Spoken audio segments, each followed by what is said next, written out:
2 buts, 1 passe décisive, 3 tirs, 2 cadrés, 83% de dribbles réussis, 83% de duels gagnés, la note de 9 sur 10 dans le journal L'équipe. On écoute son entraîneur, Luis Enrique. Hier, vous m'avez demandé que Ousmane était irrégulier. Incroyable, c'est incroyable. Ok, j'aime les joueurs irréguliers comme Ousmane, parce que c'est incroyable.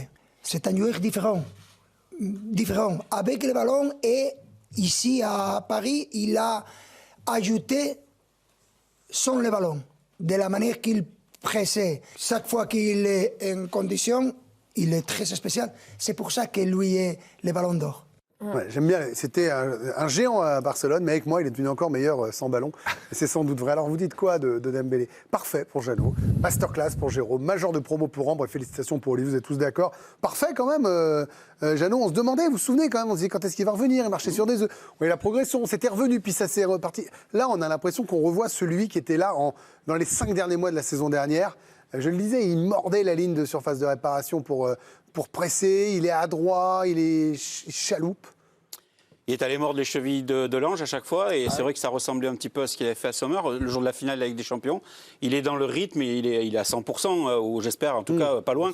Mais ce qui est intéressant, c'est qu'on évoquait souvent le fait que cette perte de lucidité sur la frappe au but qu'on avait pu constater ces derniers temps, au-delà de ses blessures, il compensait cela par le collectif. Il était devenu encore plus altruiste que ce qu'il avait pu être la deuxième partie de saison avec le Paris Saint-Germain, ou dans sa globalité. Là, il a retrouvé le chemin défilé, il est dans le bon tempo, il a la course parfaite, il enrhume 3 fois Balerdi sur le deuxième but. Il y a quelques âmes qui ont été aspirées. Voilà, alors masterclass, il aurait mis un 3e but, par exemple, il a mis un triplé, il serait devenu le premier joueur à mettre un triplé dans un classique au Parc des Princes.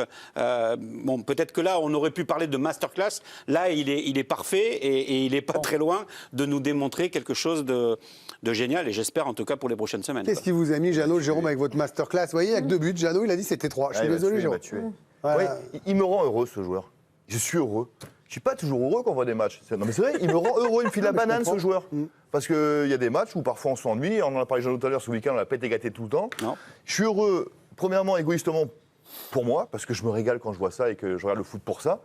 Il fout la banane. Et puis je suis heureux pour lui parce que il a quand même été, à un moment donné, secoué. Rappelez-vous, il y a 1 an et demi de ça, il était raillé même parfois, ici ou ailleurs. On disait, ouais, ben, il tue les pigeons, et machin, et trucs. Et comment il a retourné sa carrière en l'espace d'1 an, ben, je suis hyper heureux pour lui. Et voilà, c'est un joueur qui file la banane, donc juste merci, monsieur, c'était cool. On en reparlera longuement, mais il y a beaucoup de joueurs à ausculter, on va dire. Vous êtes tous à peu près d'accord sur Dembélé. On va enchaîner avec... là aussi, je pense que vous serez tous d'ailleurs d'accord, mais dans l'autre sens, sur le match de Balerdi. Oui, et on va revoir le but de Dembélé, mais surtout ce qu'a pris Balerdi. Fautif, là, sur cette image, lorsque Dembélé va prendre le ballon, qui va l'enrhumer à nouveau. Il est passé complètement au travers. L'Argentin, Medina aussi. Et puis à la 64e minute de jeu, c'est lui qui manque encore son intervention. Et derrière, ça va aller jusqu'au CSC de Medina. Balerdi, pas dans le coup, également sur le 4-0. Merci la passe pour le joueur du Paris Saint-Germain. Ça va jusqu'à Dembélé et ensuite jusqu'à Visca Kvaratskhelia, impliqué directement dans 3 buts du PSG. Seulement 36% de duels gagnés, 4 fautes, 9 ballons perdus, 1 sur 10 dans le journal L'équipe. C'est sa pire note, on a regardé, avec l'Olympique de Marseille depuis qu'il joue à l'OM, Balerdi. Et sa note moyenne actuelle cette saison, c'est sa pire depuis son arrivée à l'Olympique de Marseille. On regarde vos appréciations. Pour Jeannot, manque de concentration, mais Jeannot pensait qu'il fallait être rigoureux sur les... Alors il aurait dit fiasco sinon. Avertissement pour Jérôme, cancre pour Ambre, absent pour Olivier. Cancre, Ambre.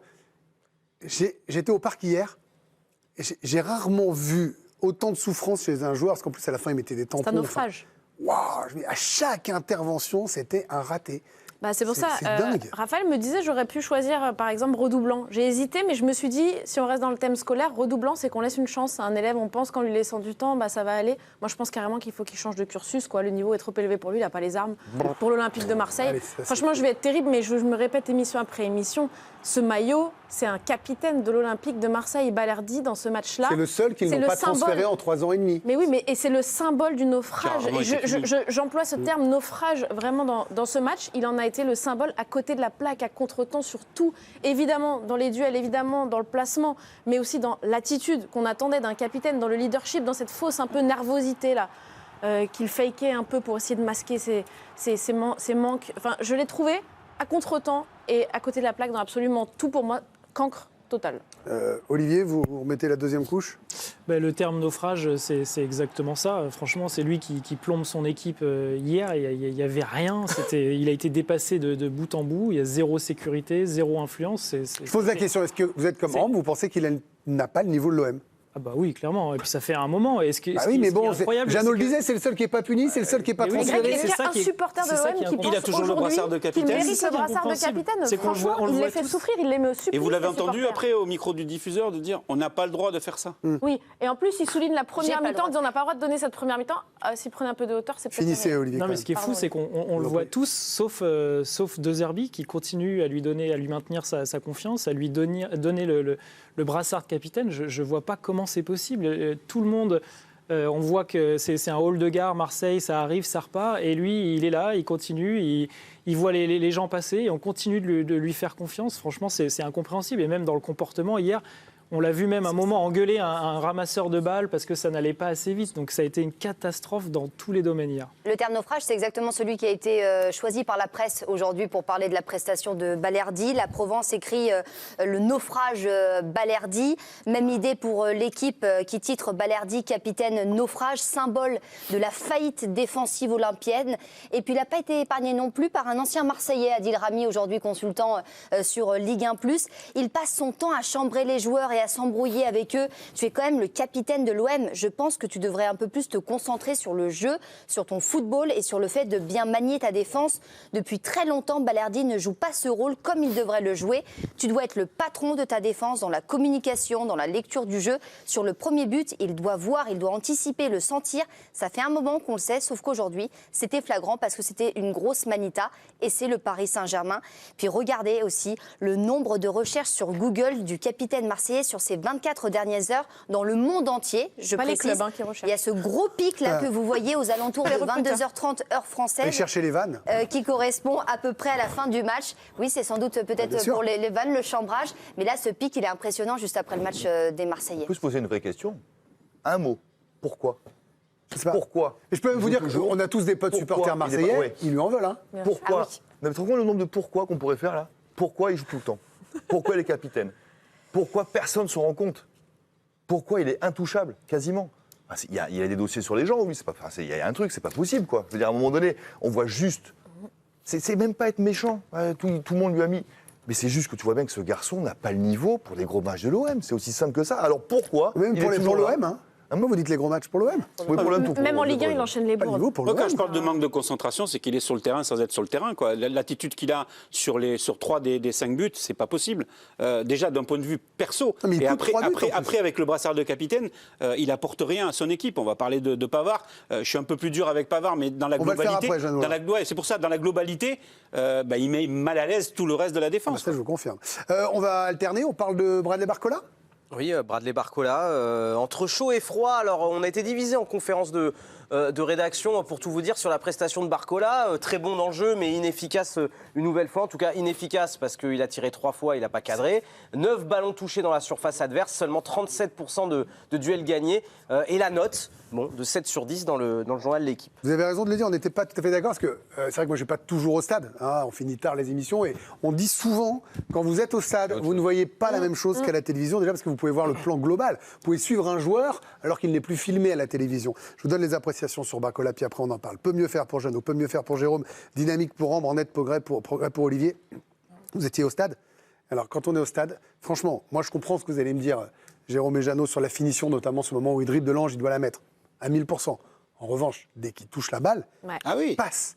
Je veux dire, au stade, on se dit, si jamais il était un chouïa plus adroit, c'est un monstre. Mais moi, je l'ai trouvé hier que c'était un très bon match.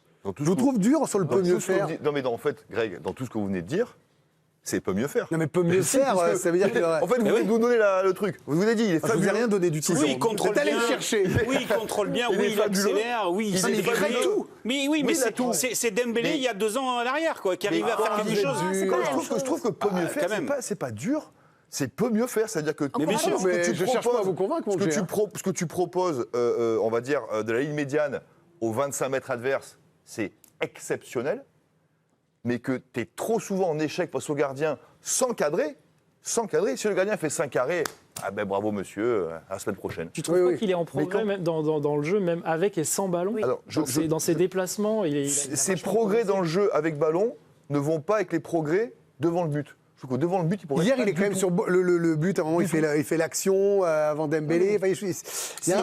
Chaque fois qu'il touche le ballon, il se passe quelque chose. Ça, je suis d'accord avec vous. Oui, dans le déplacement, effectivement, à la télé, on ne voit pas tout. Et c'est vrai que je partage votre point de vue. Et j'ai été dur avec lui très longtemps. Oui, mais après, moi j'attends autre chose de la part de Barcola, qui est un international, dont on dit le plus grand bien, et à juste titre, aujourd'hui, il doit progresser par rapport à la finition, parce que justement, grâce à son talent et la différence qu'il est capable de créer, il se retrouve dans une situation de 1 contre 1 avec le gardien. C'est un débat de cette saison qu'on a eu beaucoup. Rappelez-vous, le pénalty qui rate, c'est contre qui? Oui.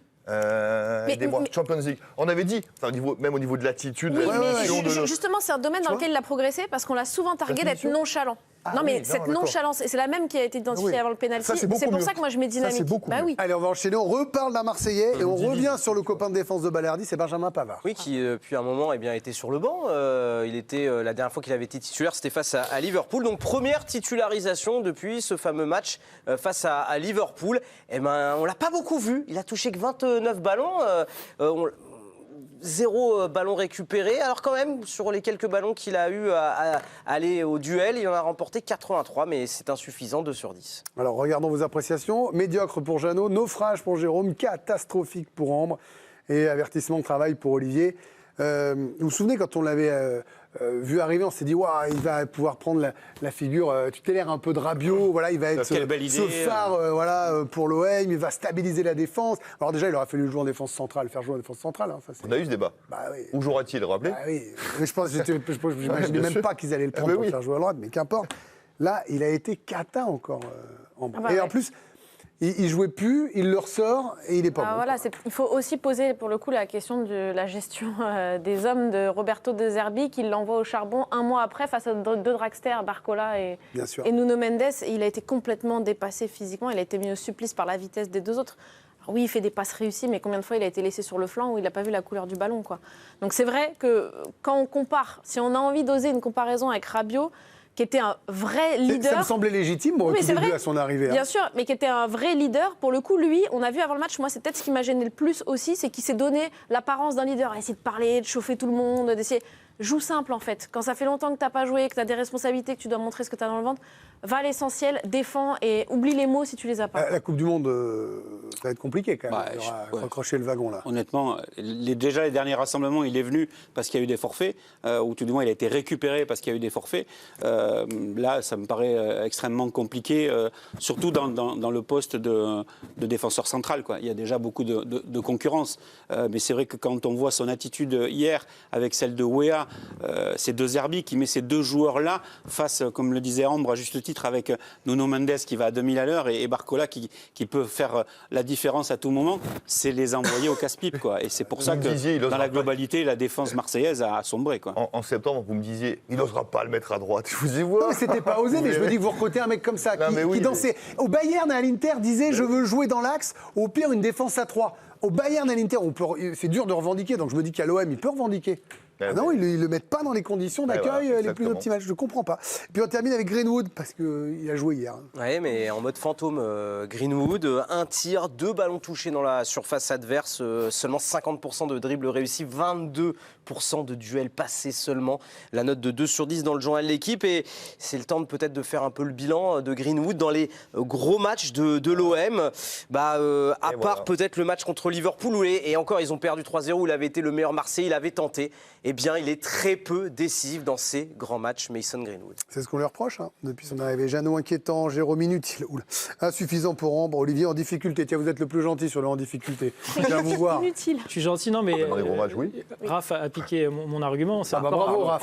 C'est un bon argument. Encore un gros match dans lequel on ne voit pas Mason Greenwood. Mason Greenwood est bon contre Lorient, contre fort avec les faibles, faible avec les forts. C'est ça, contre Angers, mais derrière, à Bruges, il est inexistant. Contre Liverpool, il est inexistant. Après, il n'est pas aidé, il a besoin peut-être d'avoir des gars qui Oui, mais touchent le malgré ballon. tout, il y a un moment dans l'attitude, ça doit se voir aussi. Et hier, on a vu la mauvaise version de Greenwood, là où il arrête carrément de jouer et il ne va pas se replacer, il ne veut plus défendre. Donc non, hier soir, ça a été catastrophique. En plus, on le met à gauche au début du match. Oui, moi, ça je suis aussi. désolé, Oui, on revient toujours à De Zerbi, mais c'est une très mauvaise idée de l'avoir mis à gauche. Alors après, oui, Nwaneri, c'est sa doublure, c'est quelqu'un qui peut justement occuper le flanc droit, mais c'était pas du rendre Moi, je veux bien qu'on service. revienne toujours à De Zerbi, mais celui qui s'est résigné au bout d'un moment sur le terrain, qui a arrêté de courir parce qu'on voyait il sentait qu'il avait plus les armes. Bah, c'était Greenwood. Je suis désolée, c'est un très grand joueur, l'un des plus grands joueurs de notre championnat, mais c'est pas un joueur de très grand match. Inutile, c'est costaud. Hein, c'est bien. Hein. Voilà. Donc, il y avait le inutile, je vous le fais très vite, il a trois explications. À gauche, il est inutile. Ça, on va quand même pas être un génie du foot pour deviner qu'à gauche, il est inutile. Dans les grands matchs, il est inutile, tout le temps. Raph vient de le montrer. Et hier, il a été inutile quand il est passé à droite aussi. Donc voilà, moi je trouve que c'est... Quand tu es attaquant de l'OM et que tu te revendiques en tant que tel, tu dois être fort avec les forts aussi. Et pas seulement effectivement fort avec les faibles. Un grand attaquant de l'OM, le fameux grand attaquant de l'OM, il est aussi fort avec les forts. On parlera encore de l'OM dans le comment tout à l'heure avec Raphaël à 19h53, parce qu'on s'est amusé à imaginer que le péché originel, c'était le départ de Rabiot. Départ de Rabiot, comment l'OM a s'aborder sa saison à ce moment-là? Comment croire que l'OM aurait pu être plus fort avec, sans Adrien Rabiot qu'avec Adrien Rabiot, ce qui paraît une folie aujourd'hui, surtout quand on voit ce qu'il fait à Milan, et la somme pour laquelle il est parti. On reviendra dessus, même si, on le sait, hein, la saison n'est pas finie, mais enfin là, il faut faire un bilan après ce match-là, et à l'instant T. Allez,